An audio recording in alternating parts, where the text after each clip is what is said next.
आज हम लोग थोड़ा सा कलर और उसके यूनिट के बारे में डिस्कस करेंगे कि क्या क्या यूनिट्स हम इसमें यूज कर सकते हैं। जैसे मेज़रमेंट यूनिट होती है ना, किसी चीज़ को मेज़र करने के लिए। अब वो चाहे डिस्टेंस हो या कोई सॉलिड चीज़ हो या लिक्विड चीज़ हो, उसको मेज़रमेंट करने के लिए कोई ना कोई यूनिट यूज करते हैं। जैसे डिस्टेंस है तो किलोमीटर, मिलीमीटर, सेंटीमीटर यूज किया जाता है। वैसे यहाँ पे भी हमें मेज़रमेंट करने के लिए बहुत सारी यूनिट्स दी गई हैं। उन यूनिट के बारे में डिस्कस करेंगे आज हम लोग, क्या क्या चीज़ें होती हैं। और कलर अगर हमें देना होता है तो जैसे हमने फॉन्ट कलर हम लोगों ने लास्ट सेशन में देखा था, बैकग्राउंड कलर देखा था। तो ये कलर को हम, बॉर्डर का भी कलर देखा था, तो ये कलर हम किस तरीके से यहाँ पे मेंशन कर सकते हैं और क्या क्या तरीके हैं उसको भी समझेंगे। तो यहाँ पे C S S has several different units for the expressing a length. यहाँ पे किसी भी लेंथ को अगर हमें एक्सप्रेस करना है तो हम कई तरीके से हम दिखा सकते हैं। जैसे कुछ प्रॉपर्टीज़ हैं, जैसे लेंथ और उसकी वैल्यूज़, सच एज जैसे लेंथ की हम या विड्थ देते हैं तो हमारे पास विड्थ है, मार्जिन भी हम देते हैं, पैडिंग भी देते हैं, फॉन्ट साइज भी देते हैं। तो विड्थ में क्या क्या पॉसिबिलिटीज़ हैं, मार्जिन में क्या क्या पॉसिबिलिटीज़ हैं, क्या क्या यूनिट्स हम दे सकते हैं, या फॉन्ट साइज में क्या क्या तरीके से दे सकते हैं। जैसे विड्थ में हम लोग ध्यान दें अगर, तो कभी कभी हम लोग इनकी वैल्यू क्या देते हैं, पिक्सल में भी देते हैं। ऐसे ही आपको ईएम में भी दिया जाता है, परसेंटेज में भी दिया जाता है। तो इनका मीनिंग क्या होता है, क्या मतलब होता है, उसी को हम समझेंगे यहाँ पे।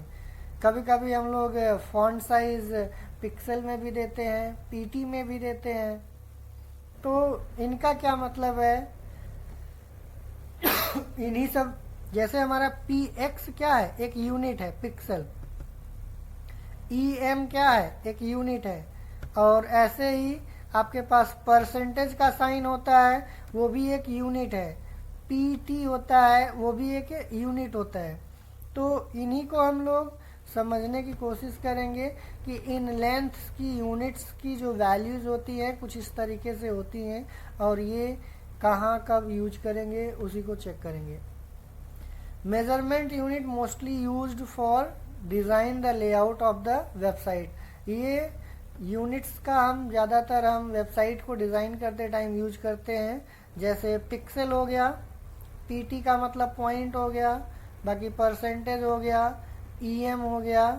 Pixel smaller unit than point. अगर हम बात करें पिक्सल जो हमारी यूनिट होती है पी एक्स, ये हमारा छोटा होता है किसके कंपैरिजन में, पॉइंट के कंपैरिजन में, कंपेयर टू द पॉइंट। जैसे यहाँ पे अप्रॉक्स दिया गया है, एक पॉइंट बराबर लगभग 10 पिक्सल होता है।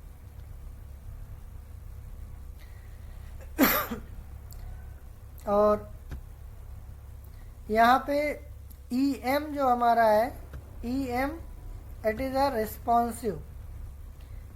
ई एम भी जैसे पी टी होता है ना, ऐसे हमारे पास ई एम भी एक हमारे पास मेजरमेंट यूनिट है। इसका हम यूज कब करेंगे, जब रिस्पॉन्सिव बनाना होता है। रिस्पॉन्सिव का मतलब ये है कि अगर हम छोटी स्क्रीन करें तो छोटे स्क्रीन में स्क्रीन के साइज के अकॉर्डिंग हमारा फॉन्ट साइज भी छोटा हो जाए। और अगर बड़ी स्क्रीन, वही अगर हम मान लीजिए बड़े डिस्प्ले पे देख रहे हैं तो उसी के अकॉर्डिंग हमारे पास फॉन्ट साइज भी बड़ा हो जाए। अगर हम पी एक्स या पॉइंट का इस्तेमाल करते हैं तो आप छोटी स्क्रीन में देखेंगे या बड़े स्क्रीन में देखेंगे, फॉन्ट साइज में कोई भी वेरिएशन नहीं आएगा। बट हम ई एम का इस्तेमाल करेंगे, जैसे 10 ई एम कर दिया तो वो स्क्रीन साइज के ऊपर डिपेंड करेगा, वो हमारा स्क्रीन साइज के ऊपर डिपेंड करेगा कि हमारी स्क्रीन साइज कितना बड़ा है, उसी के अकॉर्डिंग हमारा फॉन्ट साइज भी बढ़ेगा या घटेगा। According to the screen size, adjust the font size according to screen. Sometimes we using the font size in P T और P X it is mostly used with font size. इसको हम ज़्यादातर px या point ज़्यादातर हम क्या कर सकते हैं, फॉन्ट साइज के केसेस में यूज करते हैं। बट px और pt, but px and percentage both are using width and border। जो पॉइंट होता है ज़्यादातर मोस्टली हम लोग pt जो होता है हमारा ज़्यादातर फॉन्ट साइज के केस में यूज कर सकते हैं। em भी हमारा फॉन्ट साइज के केस में यूज कर सकते हैं। बट px जो होता है या परसेंटेज होता है, इन सबको हम विड्थ हो गया या हाइट हो गया, ज़्यादातर हम लोग विड्थ के केसेस में यूज करेंगे। px हो गया बॉर्डर के केस में यूज करेंगे। एग्जाम्पल में यहाँ पे different length value using the px। तो फॉन्ट साइज हमने 60 पिक्सल्स दिया है, फॉन्ट साइज 25 पिक्सल्स, लाइन की हाइट दी गई है। जैसे दो लाइन के बीच का जो गैप होता है इसको लाइन हाइट बोलते हैं। जैसे यहाँ पे ये दो लाइन है, इनके बीच का जो गैप होगा इसको लाइन हाइट बोलते हैं। तो किसी भी पैराग्राफ के बीच में, एक पैराग्राफ में बहुत सारी लाइनें लिखी जाती हैं, अगर उन लाइनों के बीच में अगर हमें गैप चाहिए तो लाइन हाइट हम बढ़ा देंगे, अगर कम चाहिए तो लाइन हाइट हम कम कर देंगे। जैसे यहाँ पे अगर इस लाइन के बीच का गैप देखें तो बहुत ज़्यादा है, अगर हम ये चीज़ें कंट्रोल करना चाहेंगे तो CSS के थ्रू कैसे कंट्रोल किया जाएगा, लाइन हाइट के थ्रू। बट ये कहाँ पे आउटपुट फॉर डिस्प्ले करेगा, वेब ब्राउज़र में, जो हमारा वेब पेज डिज़ाइन किया गया होगा उसमें। पर्टिकुलर पैराग्राफ अगर है तो उन पैराग्राफ में लाइन के बीच का गैप अगर बढ़ाना है तो लाइन हाइट हम बढ़ाएंगे, घटाना है तो लाइन हाइट हम कम करेंगे। यहाँ पे for some CSS property negative length are allowed, there are two types of length unit, absolute and relative। यहाँ पे बोला जा रहा है कुछ प्रॉपर्टी होती हैं CSS की जो नेगेटिव में भी अलाउ करती हैं। बट यहाँ पे अगर हम बात करें जो CSS की जो मेजरमेंट यूनिट हैं वो दो तरीके की मोस्टली पाई जाती हैं, वो एब्सोल्यूट है और रिलेटिव है। एब्सोल्यूट का मतलब है कि फिक्स हो गया, एब्सोल्यूट का मतलब यहाँ पे फिक्स है। रिलेटिव का मतलब यहाँ पे है कि that one relate to the screen size. दो तरीके के हमारे पास मेजरमेंट यूनिट मिलेंगे, या तो फिक्स टाइप का रहेगा या तो रिलेटिव टाइप का रहेगा। एब्सोल्यूट का मतलब यहाँ पे है एक बार जो दे दिया वही रहेगा, चाहे आप बड़ी स्क्रीन करो या छोटी स्क्रीन करो, उससे फर्क नहीं पड़ेगा अगर हमें एब्सोल्यूट टाइप का है तो। बट रिलेटिव टाइप का अगर हमारा मेजरमेंट यूनिट रहेगा तो उसमें हम क्या कर सकते हैं, स्क्रीन साइज अगर बड़ा रहेगा तो बड़ा फॉन्ट साइज आएगा, स्क्रीन साइज छोटा रहेगा तो फॉन्ट साइज छोटा आएगा। इसी को हम लोग थोड़ा सा यहाँ पे डिस्क्राइब करेंगे कि क्या इसमें एब्सोल्यूट के रिगार्डिंग आता है और क्या क्या चीज़ें रिलेटिव के अंडर आती हैं। The absolute length units are fixed and length expressed in any of these will appear as exactly that size। इसमें जो भी एक्सप्रेस किया जाएगा लेंथ को वो क्या होगा, हमेशा वही एग्जैक्ट साइज अपीयर होगा, कभी भी वो चेंज नहीं होगा, स्क्रीन साइज के अकॉर्डिंग ये कभी चेंज नहीं होगा। Absolute length units are not recommended for use on screen. ये बोला जा रहा है कि आपको एब्सोल्यूट लेंथ जो होती है ना, ये आपको रिकमेंड नहीं किया जाता है, क्योंकि अगर कोई चीज़ अगर हम बड़े LCD में देखेंगे तो वहाँ पे छोटा छोटा फॉन्ट साइज आएगा, that one is the not good. So इसीलिए आपको बोला जाता है एब्सोल्यूट रिकमेंड नहीं किया जाएगा और आपको रिलेटिव रिकमेंड किया जाएगा कि रिलेटिव यूज करिए। Because screen size vary so much. क्यों रिकमेंड नहीं किया जाता एब्सोल्यूट लेंथ, क्योंकि स्क्रीन साइज बहुत ज़्यादा वेरी करता है। However they can be used if output medium is known such as for print layout. यहाँ पे बड़े मीडियम अगर हैं तो उसके लिए आउटपुट में अलग आएगा। देखिए यहाँ पे कुछ एब्सोल्यूट के दिए गए हैं। ये एब्सोल्यूट के कुछ यूनिट्स हैं। जैसे किसी को अगर हम विड्थ देना चाहते हैं तो 10 सेंटीमीटर भी दे सकते हैं। जैसे 10 पिक्सल देते हैं ना, वैसे 10 पिक्सल की जगह पे हम 10 सेंटीमीटर भी दे सकते हैं। वहाँ पे cm हो जाएगा px की जगह पे। मिलीमीटर के लिए 10 mm दे सकते हैं px की जगह पे। ऐसे आपको इंचेस भी है। 1 इंच में कितने पिक्सल होते हैं और कितने सेंटीमीटर होते हैं, उसी के अकॉर्डिंग आप ये कैलकुलेशन निकाल सकते हो कि अगर हम 1 सेंटीमीटर देते हैं तो उसका मतलब क्या होगा, कितने इंच माना जाएगा। और यहाँ पे 1 इंच अगर है तो कितना पिक्सल होगा वो आपको डिफाइन किया गया है। तो ये जो यूनिट्स दिए गए हैं ये एब्सोल्यूट टाइप के हैं, ये रिलेटिव टाइप के नहीं है, ये एब्सोल्यूट टाइप के हैं। पॉइंट हो गया जिसको पीटी बोलते हैं, ये भी हमारा क्या, 1 पॉइंट बराबर 1/72 ऑफ 1 इंच। IN का मतलब यहाँ पे इंच से है और यहाँ पे भी वही सेम चीज़ें है। तो इतने पिक्सल्स, एक अगर हम 1 पिक्सल की बात करेंगे तो 1 पिक्सल बराबर इतने इंच का आपका रहेगा। तो ये चीज़ें आपको ध्यान देना रहेगा। अगर हमारे पास PC है या PT है, PX है, IN, MM, CM, ये आपका क्या है, मेजरमेंट यूनिट है। मेजरमेंट यूनिट किस टाइप का है, एब्सोल्यूट टाइप का है। रिलेटिव टाइप में क्या क्या चीज़ें हैं, रिलेटिव लेंथ को मेजरमेंट करने के लिए relative length units specify a length relative to another length. यहाँ पे रिलेटिव लेंथ यूनिट्स को स्पेसिफाई किया गया है एक दूसरे के प्रोस्पेक्टिव में। Relative length unit scale better between different rendering medium. Rendering का मतलब यहाँ पे है कि अलग अलग डिवाइस पे, अलग अलग मीडिया पे अगर ये आपका आउटपुट आएगा तो वो क्या करेगा, रिलेट कर लेगा, ऑटोमेटिक स्केल कर लेगा। स्केल का मतलब है वो छोटा भी कर लेगा और बड़ा भी कर लेगा। इसमें आपका EM है, EX है, CM है, ये जो आपके दिए गए हैं ये रिलेटिव यूनिट्स की जगह पे यूज होते हैं। जैसे आपने परसेंटेज का यूज किया होगा बट इन सभी का भी यूज नहीं किया है, तो यहाँ पे आप उसको भी यूज कर सकते हैं।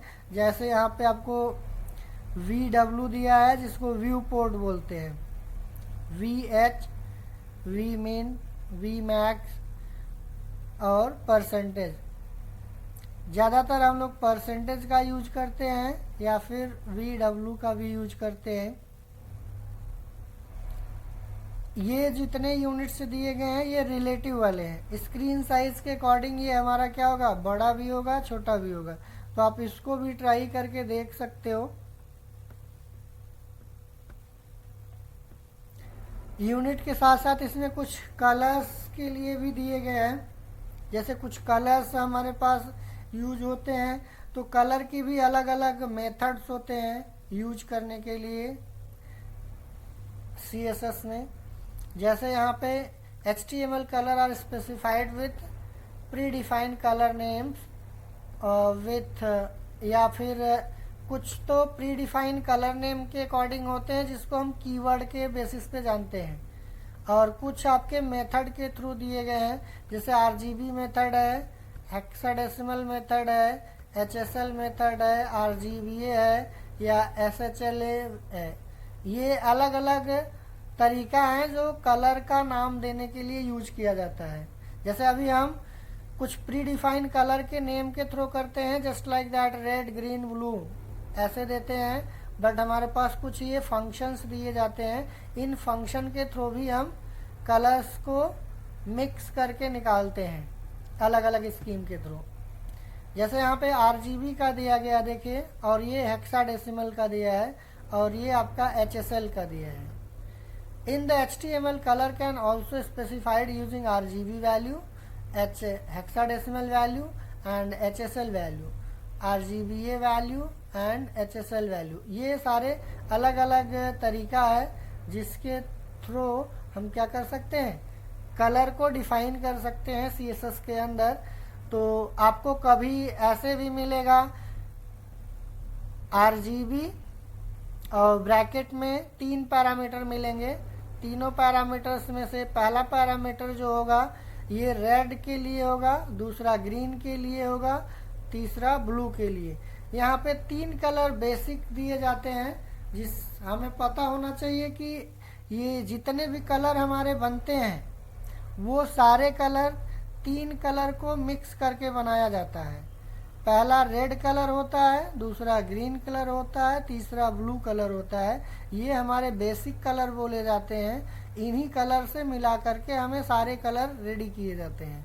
तो आपको ये RGB एक फंक्शन दिया है जिसमें ये नंबर्स का यूज करके आपको कलर क्रिएट करके एक प्रोवाइड करेगा। जैसे ये जो मैक्सिमम वैल्यू 255 है, मिनिमम 0, ये हो सकता है 0 0 0 भी हो सकता है तीनों प्लेस पे, 255 भी हो सकता है, 255 भी हो सकता है, 255 भी हो सकता है तीनों प्लेस पे। डिपेंड करेगा कि आप कौन सा कलर चाहते हो। ये आपको कलर मिक्स करके देखना पड़ेगा कि अगर हम इन तीनों में 0 से लेकर के 255 के बीच का कोई भी नंबर हम यहाँ पे तीनों जगह पे पास कर सकते हैं और अलग अलग नंबर पास करके हम उसका कलर कोड बना सकते हैं। ये कलर कोड है। अगर हमें RGB की जगह पे यहाँ पे क्या करेंगे, कैसे लिखेंगे, कलर लिखेंगे, देन कॉलन लगाएंगे, देन RGB।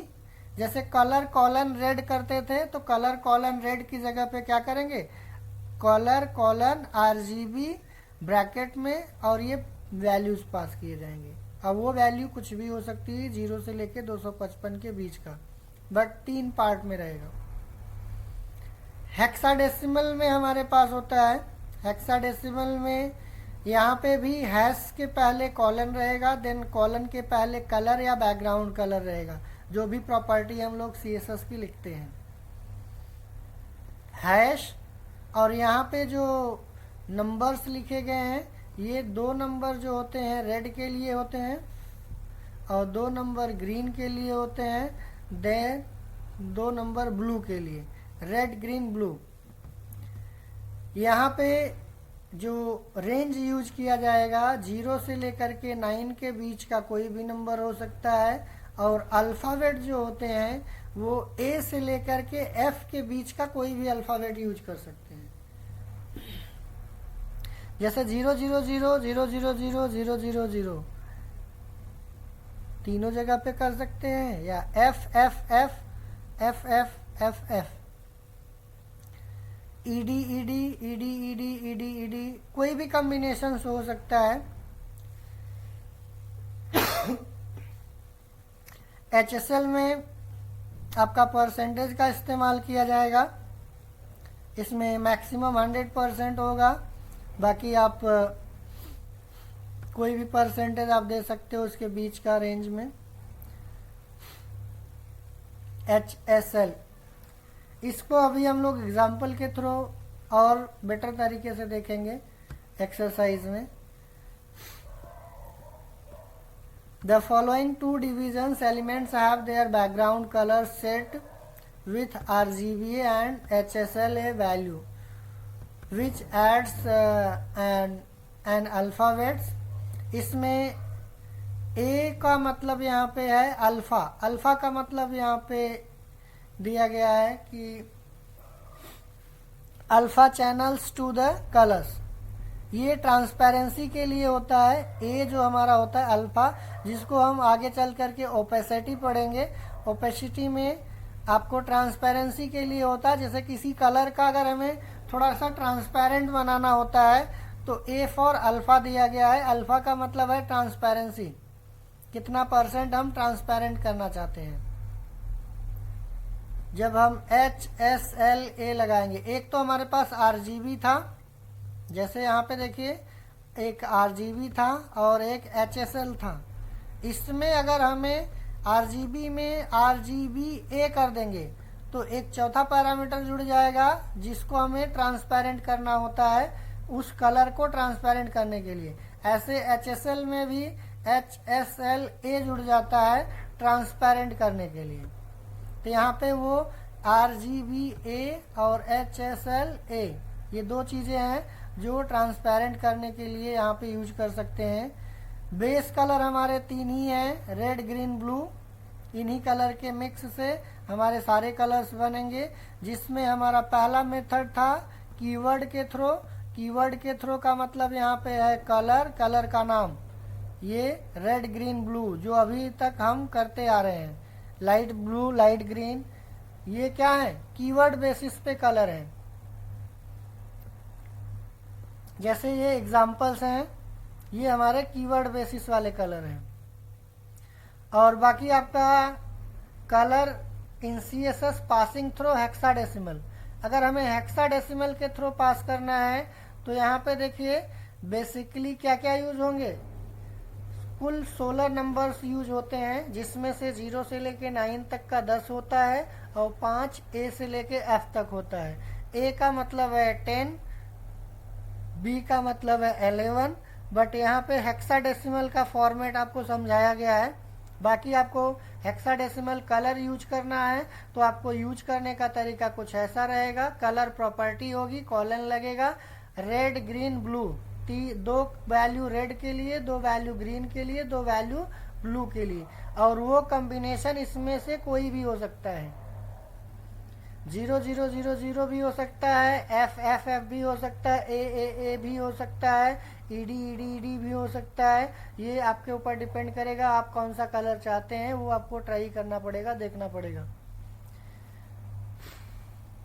इसमें जैसे 0000 दिया गया है तो यहाँ पे इसमें आपको ध्यान देना पड़ेगा, आपको हैश लगाना नहीं भूलना है, नहीं तो फिर आपको हेक्साडेसिमल नहीं मानेगा ये। कलर हैश, फिर उसके बाद 6 time 0, colour hash 6 time F, colour hash 6 ED 6 pair आपको 3 पेयर में रहेगा, 2 रेड के लिए, 2 ग्रीन के लिए, 2 ब्लू के लिए। बाकी आप कॉम्बिनेशन कोई भी दे सकते हो, बट हैश लगाना नहीं भूलेंगे। देखिए जैसे यहाँ पे लगा हैश 88CD CE, ये आपका बैकग्राउंड कलर एक निकाल देगा। तो आप ऐसे रेड की जगह पे भी यहाँ पे आप कलर कोड पास कर सकते हो। जो ये कलर कोड हमने दिया है, कोई भी कलर कोड। यहाँ पे भी देखिए बैकग्राउंड इमेज, जैसे हम लोग URL लगाते थे वैसे भी आपको URL की जगह पे RGB लग जाएगा। हेक्साडेसिमल में कभी कभी आपको शॉर्ट हेक्साडेसिमल भी मिलेगा, जिसमें से 6 डिजिट की जगह पे 3 डिजिट ही यूज किया जाएगा। पहला डिजिट रेड के लिए, दूसरा डिजिट ग्रीन के लिए, तीसरा डिजिट ब्लू के लिए। पहले क्या होता था, हेक्साडेसिमल में 6 डिजिट यूज होता था, 2 डिजिट रेड के लिए, 2 डिजिट ग्रीन के लिए, 2 डिजिट ब्लू के लिए। बट शॉर्ट हेक्साडेसिमल में क्या होगा कि सिंगल डिजिट रेड के लिए होगा, सिंगल डिजिट ग्रीन के लिए, सिंगल डिजिट ब्लू के लिए। टोटल आपको 3 डिजिट यूज किए जाएंगे कलर कोड में हैश के साथ। It is a similar as hexadecimal because it also using the 16 number 0 to 9 and A to F।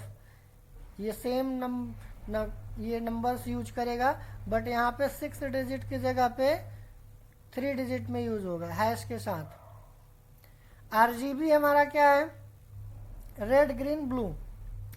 RGB में पहला जो हमारा नंबर होगा 0 से लेकर के 255 के बीच का रेड, और दूसरा ग्रीन के लिए, तीसरा ब्लू के लिए। और इन सभी के रेंज आपको 0 से 255 के बीच का ही होगा। और इसमें कुल टोटल पॉसिबल कितने कलर्स रेडी हो सकते हैं, इतने कलर पॉसिबल है रेडी।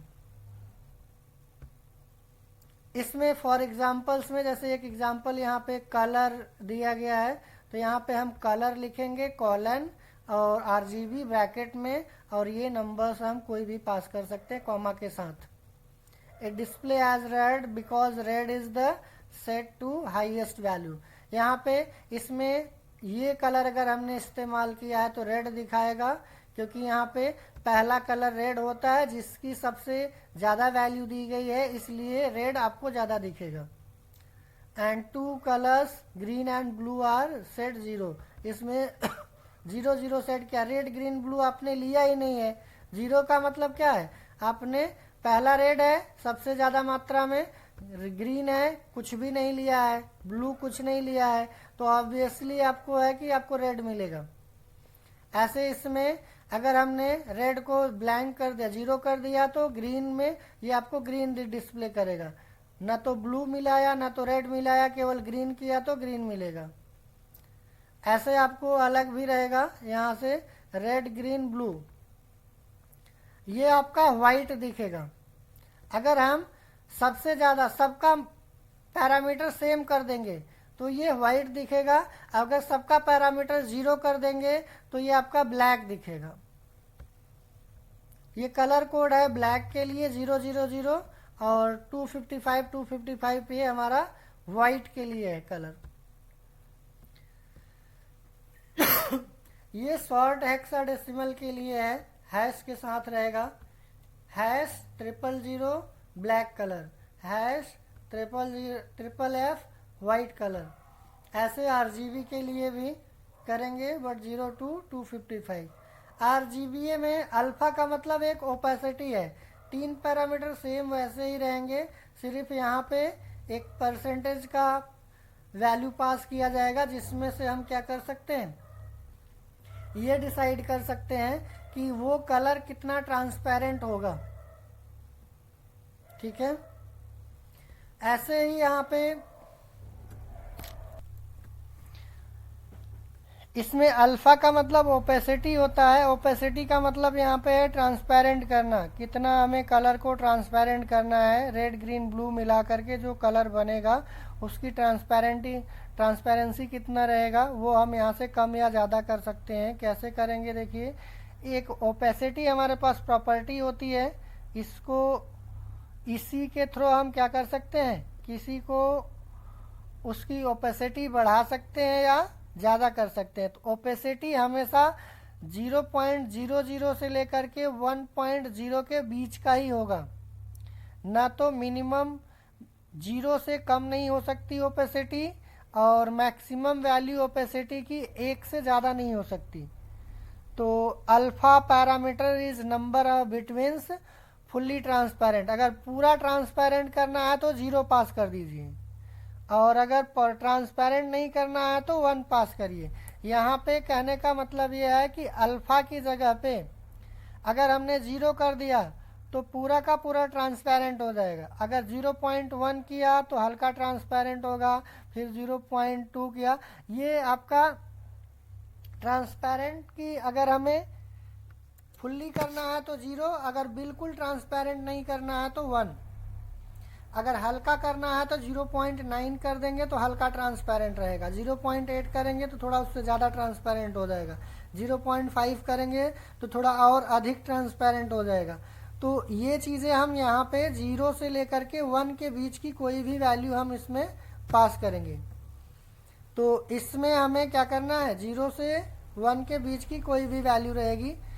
और इसमें आप चाहे तो आप खुद से यूज कर सकते हो, CSS बनाते टाइम आप क्या करिएगा, कोई इमेज लगाइएगा, इमेज लगाने के बाद आप 0 से लेकर के 1 के बीच की कोई भी ओपेसिटी दे सकते हो। IMG यहाँ पे एक क्लास बनाना रहेगा तो डॉट लगा लीजिएगा, या तो इमेज टैग पे आप क्या करिएगा, इमेज पूरा टैग लिख दीजिएगा और ओपेसिटी 0.5 कर दीजिएगा। ये CSS के अंदर करके करेंगे तो आपको दिखेगा कि इमेज आपकी थोड़ी सी ब्लर दिखेगी अगर आपने ओपेसिटी लगा रखा है तो। यहाँ पे अगर हम इमेज पे होवर करेंगे, देखिए ये हमारा HTML का कोड यहाँ पे एक एग्जाम्पल के तौर पे लिखा गया है, जिसमें इमेज के होवर पे ओपेसिटी 1 कर दिया गया है और नॉर्मल इमेज पे ओपेसिटी 0.3 करके रखा गया है। जैसे इमेज के ऊपर माउस ले जाएंगे, ये स्यूडो क्लास सेलेक्टर है, इसको हम लोग नेक्स्ट क्लास में डिस्कस करेंगे कि होवर या स्यूडो क्लास सेलेक्टर क्या होती है। बट यहाँ पे होवर का मतलब ये है कि जब हम इस इमेज पे माउस ले जाएंगे तो ये CSS की प्रॉपर्टी अप्लाई हो जाएगी।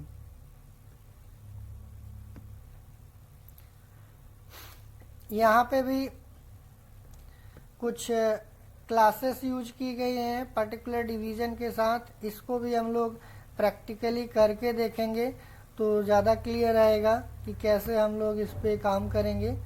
तो एक एग्जाम्पल करके देखते हैं इमेज के ऊपर, या फिर नॉर्मल वैसे कोड करके देखते हैं।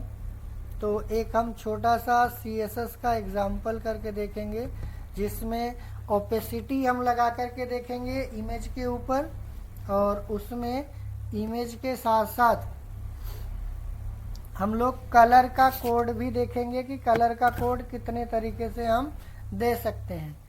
कलर के कोड में हमारे पास हमारे पास एक हेक्साडेसिमल कलर कोड है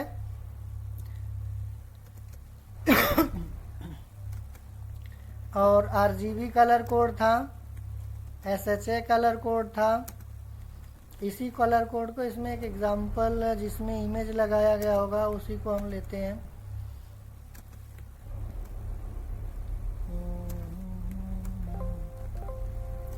इमेज के अलावा भी हम किसी पे भी हम लगा सकते हैं, कोई ज़रूरी नहीं है ओपेसिटी।